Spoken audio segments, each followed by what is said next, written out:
Megan Dawson never imagined that stepping out of her car with a holstered firearm would turn her into the target of a neighborhood power struggle. But when HOA President Karen Whitfield called the cops, convinced she'd engineered the perfect takedown, the entire street witnessed a twist no one saw coming.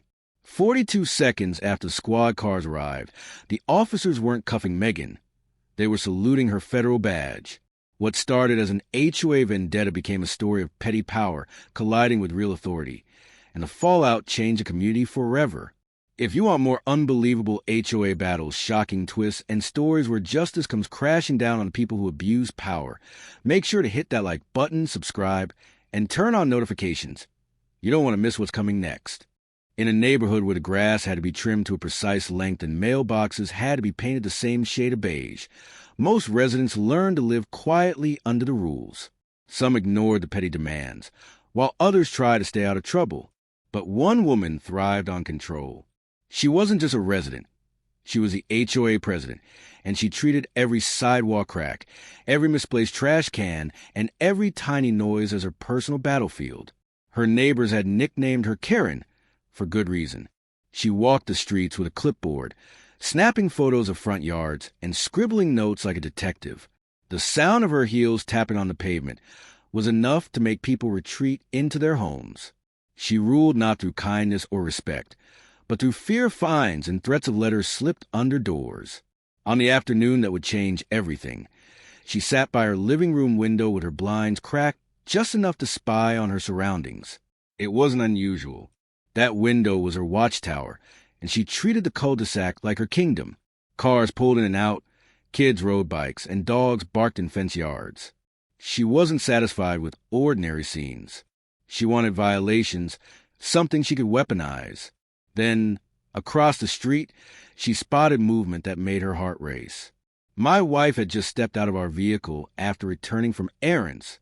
She carried a grocery bag in one hand, and on her hip was something the HOA president had never expected to see, a holstered firearm. It wasn't unusual for us, but in her mind, it was a scandal waiting to unfold. She pressed closer to the glass, eyes narrowing, lips curling into a triumphant smirk. To her, it didn't matter if it was legal or not. This was an opportunity, the perfect storm to tighten her grip on the community and prove she was the one keeping everyone safe. She fumbled for her phone, her fingers jittering with excitement rather than fear. To her, calling the police wasn't about protecting anyone. It was about putting on a show. She whispered to herself that finally she had caught us in the act. The call went out quickly, her words sharpened with exaggerated fear. She described my wife as an armed individual walking openly to the neighborhood, painting a picture of danger that didn't exist. She added dramatic pauses, her voice quivering as though she were reporting an emergency unfolding right outside her door. In her mind, this call would lead to flashing lights, armed officers, and her neighbor being marched away in handcuffs while the rest of the community looked on. She imagined herself applauded as a woman who stopped a crisis before it began. What she never considered was the reality beyond her fantasy. My wife wasn't some reckless individual flaunting rules. She was calm, trained, and fully authorized to carry. But the HOA president didn't know that, or maybe she didn't care. All she saw was a potential for a public spectacle, a moment where her authority could shine brighter than ever before.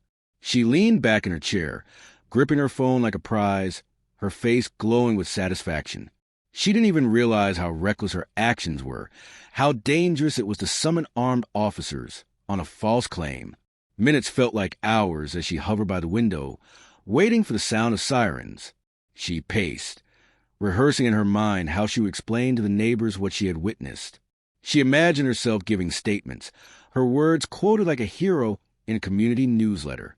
She thought about the power she could gain from this, how she could justify stricter rules, bigger fines, and more authority over every small detail of neighborhood life. She didn't see the risk of escalation, the chance that her false alarm could endanger lives. All she saw was opportunity. Meanwhile, my wife was completely unaware of the storm brewing across the street. She carried groceries toward the house, pausing to adjust her bag. The holstered firearm remained at her side, as normal and unremarkable to her as a set of car keys or a cell phone. She had no idea that someone was watching, plotting, and preparing to unleash chaos with a single phone call. Back at her window, the HOA president's pulse quickened as she finally heard the distant wail of sirens. Her plan was unfolding. Patrol cars were heading this way, and soon her victory would be complete. She adjusted her blinds, eager to capture every detail. In her mind, this was history being made in the quiet suburb she controlled. She would be remembered as the woman who took down the threat that nobody else dared confront. But as the flashing lights grew closer, a truth she never expected was racing toward her just as fast. The next few minutes would not play out like the movie in her head. Her phone call had set something in motion, but instead of elevating her power, it would expose her pettiness to the entire neighborhood. The false sense of triumph she felt in that moment was nothing more than the calm before her greatest embarrassment. The sirens grew louder, echoing off the houses and rattling the air in the neighborhood. Children abandoned their bikes and scattered toward their driveways. Parents peered through curtains, and dogs barked wildly as the flashing red and blue lights approached. The HOA president's heart pounded with excitement. She stood at her window like a conductor about to witness the symphony she had orchestrated. This was the moment she had been waiting for, the payoff for years of watching, reporting, and asserting herself as the self-proclaimed guardian of order. 2 patrol cars turned the corner, their lights washing the quiet street in urgent colors. The president grinned, picturing what would happen next. She imagined the officers rushing toward my wife, weapons drawn, shouting commands, while the neighbors gasped from their porches. She saw herself stepping out afterward, explaining in detail how she had prevented a dangerous incident. In her fantasy, the officers would thank her for her quick thinking, and the neighborhood would finally recognize her as the protector she believed herself to be. Every flash of red and blue deepened her certainty that she was about to win a battle she had invented in her head. The patrol cars stopped abruptly in front of our house. Tires screeched against the pavement, and the neighborhood fell into a tense silence broken only by the faint hum of engines. Doors swung open, and uniformed officers stepped out with practiced caution. Their hands rested near their holsters, their eyes scanning the street for supposed armed threat. The air grew heavy, charged with anticipation, as neighbors slowly emerged from their homes to watch. The HOA president nearly trembled with satisfaction, already imagining the whispers that would follow. She was right all along. She saved us. From our driveway, my wife remained calm. She hadn't noticed a commotion yet, but within seconds, she would. The officers moved with precision, fanning out in a careful line as they advanced. The HOA president's pulse quickened. This was exactly the scene she had hoped for. She believed her call had unleashed authority against her target, and she savored every second of it. To her, each step the officers took was proof that she had power not just over rules and fines, but over the very course of events in the neighborhood. But time has a way of revealing truths, and with each tick of the clock, her fantasy began to unravel. The first officer glanced toward my wife and froze, not in alarm, but in recognition. It was subtle, just a shift in posture, but it was enough to change the energy instantly. Within seconds, the other officers noticed the same thing. Their initial caution transformed into something else, something the HOA president couldn't comprehend from her window. They weren't tightening their grip on their weapons. They were easing it. They weren't preparing for a confrontation. They were preparing for acknowledgement. 42 seconds had passed since the officers first stepped out of their cars, though the president felt like a drawn-out performance. She leaned forward, pressing her forehead to the glass, desperate to see her neighbor finally humbled. But the script she had written in her mind was being replaced with another story, one she had no control over. The officers slowed their pace, their expression softening, their stances shifting from defensive to respectful. The crowd of neighbors sensed something strange was happening, though they couldn't quite put it into words. The tension in the air wasn't leading to chaos. It was dissolving into quiet recognition. The HOA president's smile faltered. She couldn't understand why the officers weren't raising their voices or surrounding my wife as she had imagined. She pressed her phone to her chest, wondering if she had not been clear enough in her call. Her excitement twisted into confusion as she saw the officers exchange subtle nods with one another. Their movements were no longer charged with suspicion, but with a sense of familiarity. Something was wrong, terribly wrong, though she didn't yet realize it was wrong for her, not for the woman she had targeted. As neighbors leaned farther out of their doorways, trying to make sense of the scene, the president's world began to tilt. Her carefully built narrative of danger and control was slipping away. She had staged everything in her mind: the emergency call, the flashing lights, the takedown. But in just under a minute, the reality was slipping through her fingers. The power she believed she had wielded was an illusion, and the truth was about to expose in front of everyone watching. By the time 42 seconds had passed, the outcome was no longer in her hands. The officer's recognition was clear. Their approach transformed, and the president's smug certainty dissolved into first taste of dread. The spectacle she wanted was arriving, but it wasn't the one she had planned. She had called for humiliation, but the stage she set was about to host her own. The neighborhood was hushed in an uneasy silence as the officers drew closer.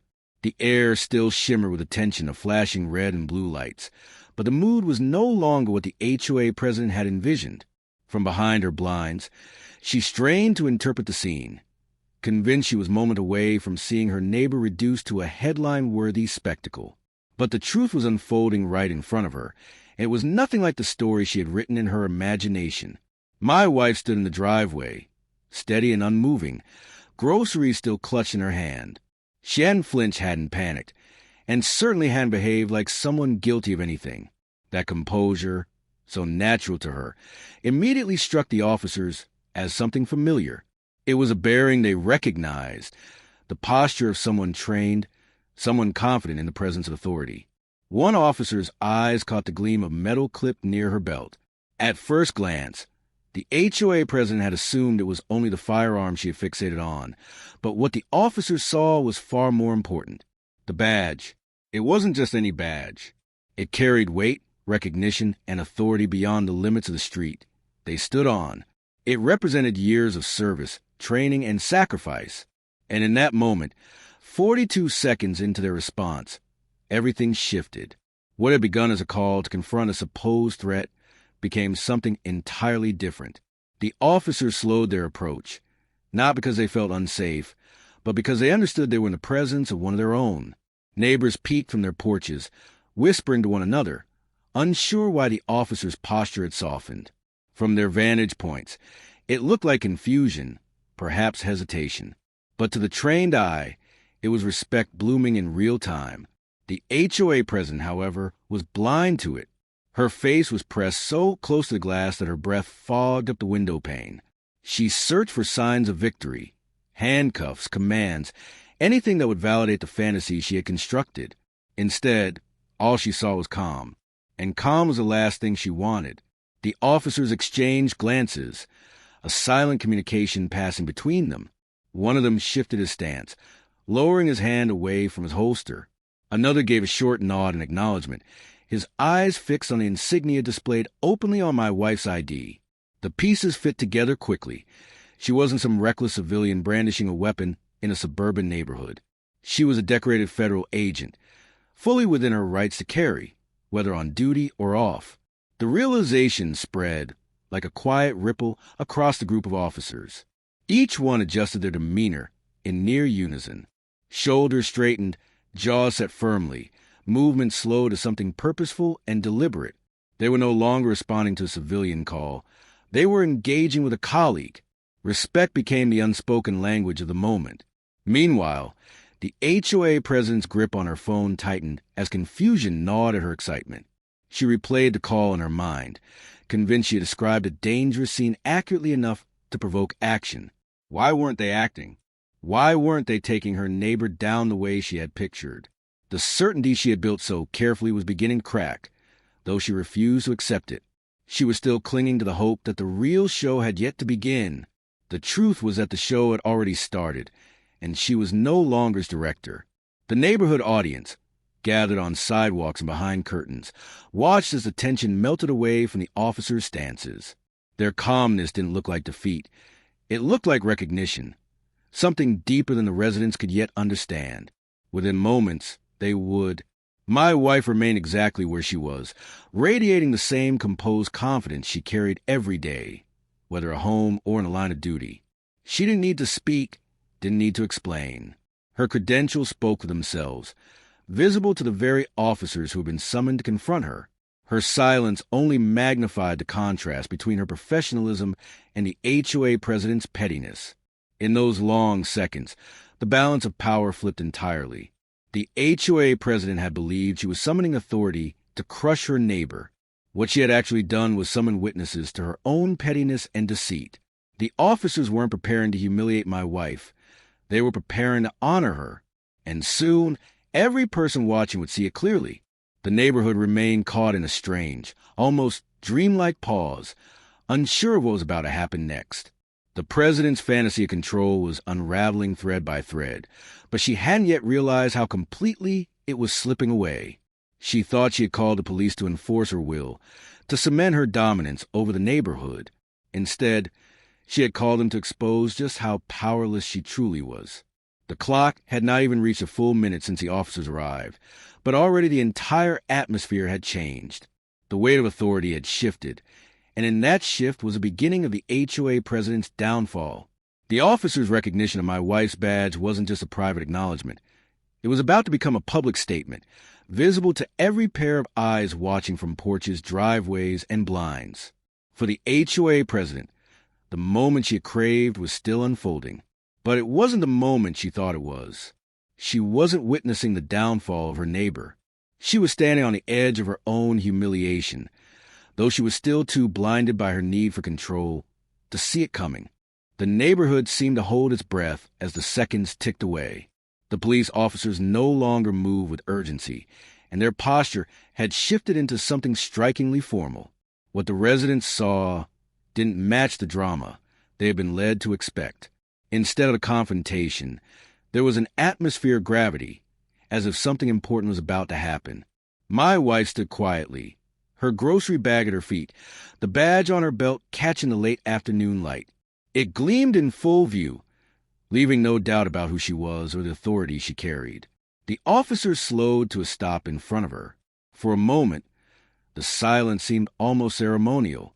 Then the lead officer adjusted his cap, squared his shoulders, and raised his right hand to his forehead in a crisp salute. The others followed, each motion sharp and deliberate, as though rehearsed. The gesture wasn't casual. It was filled with respect, the kind reserved for someone who had earned it through service and sacrifice. Gasps spread across the street.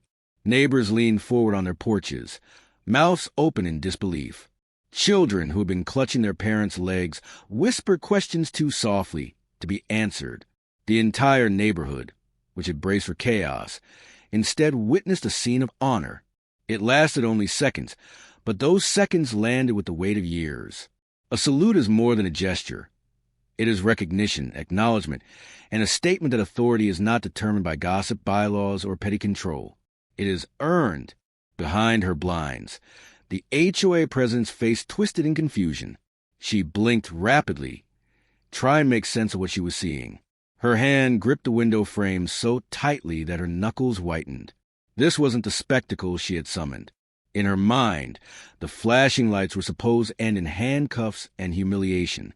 Instead, the very officers she believed would be her instrument of power were now honoring the woman she had targeted.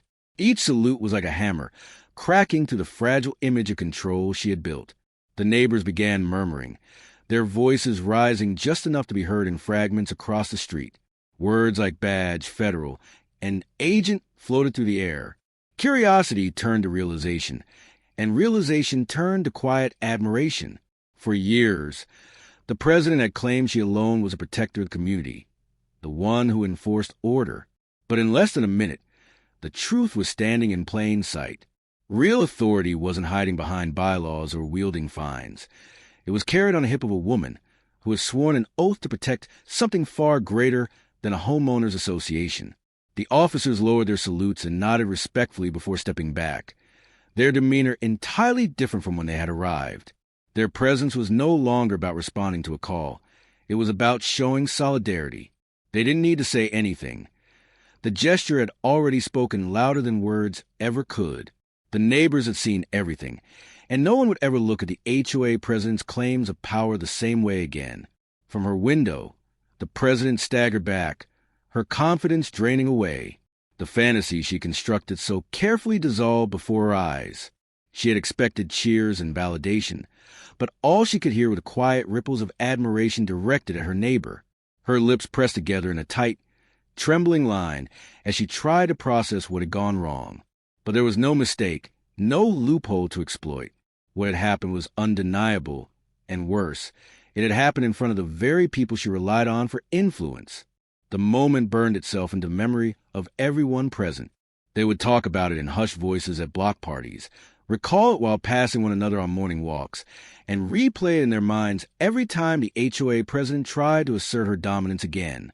The salute had stripped away her authority more thoroughly than any argument or legal letter ever could. My wife remained calm, unmoved by the spectacle. For her, respect from fellow officers wasn't unusual. It was part of her life. But for the neighborhood, it was a revelation. She didn't flaunt her position, didn't boast, didn't need to. Her presence spoke volumes on its own. And in contrast, the president's desperate grasp for control looked childish, exposed to the pettiness it had always been. The silence following the salute lingered like an echo. It was heavy, undeniable, and unforgettable. The neighbors who had once whispered about avoiding fines now whispered about how badly they had underestimated the woman across the street. The balance of power in the neighborhood had shifted in an instant, and there was no turning back. For the president, it was a humiliation deeper than any fine or penalty she had ever handed out. She wasn't just ignored, she was irrelevant. Her attempt to weaponize the police had backfired in the most public way possible. And as she stood in her living room, blinds still half open, she knew every eye in the community would soon turn toward her not with respect, but with disdain. The salute was more than a moment. It was a verdict. It declared that the president's reign of fear and control was over. It showed that her authority was nothing but paper, while real authority came a badge that commanded honor even in silence. And though the officers would soon leave, and the lights would fade from the street, the memory of that salute would remain. The HOA president had wanted a spectacle. She got one, but not the one she imagined. Instead of her neighbor's downfall, she witnessed her own. The patrol cars eventually drove away, their sirens silenced, and their lights fading into the distance. Yet the street remained alive with a strange, buzzing energy. Neighbors who had once been cautious about stepping into the president's spotlight now lingered openly in their yards, whispering about what they had just seen. The salute had etched itself into their minds, a single act that carried more weight than years of HOA warnings and fines. It was the moment everyone realized the balance of power in the neighborhood had shifted forever. My wife quietly picked up her grocery bag and went inside without a word. She didn't need to acknowledge the spectacle or explain what had just happened. Her silence was stronger than any speech. It told the story of someone who didn't need approval or fear to hold authority. She had it already, built on service and respect earned in places far more dangerous than a cul-de-sac. Across the street, the president stood frozen in her living room. She hadn't moved from the blinds, though now her face was pale and her breathing shallow. What was supposed to be her greatest triumph had turned into a public unraveling. She imagined the conversations already spreading. Neighbors calling relatives, text messages flying from phone to phone, stories being shaped in real time. And every version would end the same way. Her attempt at control had failed in front of the very people she wanted to impress. The first signs of her collapse appeared almost immediately. A few neighbors who had once tolerated her demands began to shake their heads openly as they returned indoors. One man who had paid fines for unapproved garden plants muttered loud enough for others to hear that he'd never respect another notice from her again. Parents who had once feared their kids being written up for playing too loudly in the street now spoke in relieved tones, realizing the president's grip on them had weakened. She didn't know it yet, but her authority had slipped away like sand through her fingers. By the next day, the whispers became conversations, and the conversations became plans. Several homeowners began drafting complaints about her abuse of power. Others dug to their old violation letters, remembering the frustration they had swallowed for years. For too long, she had leaned on the threat of rules and fines to keep everyone obedient. Now, People were ready to push back. They had seen how far she was willing to go, calling the police with a fabricated story just to target a neighbor, and they no longer wanted to live under her rule. The turning point came at the following HOA meeting. The room was packed, more crowded than usual, with residents who rarely showed up. The president sat at the front table, clutching her notes, her voice shaky as she tried to begin with the usual agenda. But the crowd wasn't there for landscaping updates or budget discussions. They were there for her. One by one, neighbors began to speak, their words sharp and unrelenting. They accused her of wasting community resources, of creating fear instead of unity, of treating the neighborhood like her personal kingdom. And above all, they pointed to the incident, the call she had made, the officers who had saluted, and the humiliation that followed. The president tried to defend herself, claiming she had acted out of concern for safety. But no one believed it. The sight of the salute had burned away any chance of her words being taken seriously. Her neighbors had witnessed the truth with their own eyes.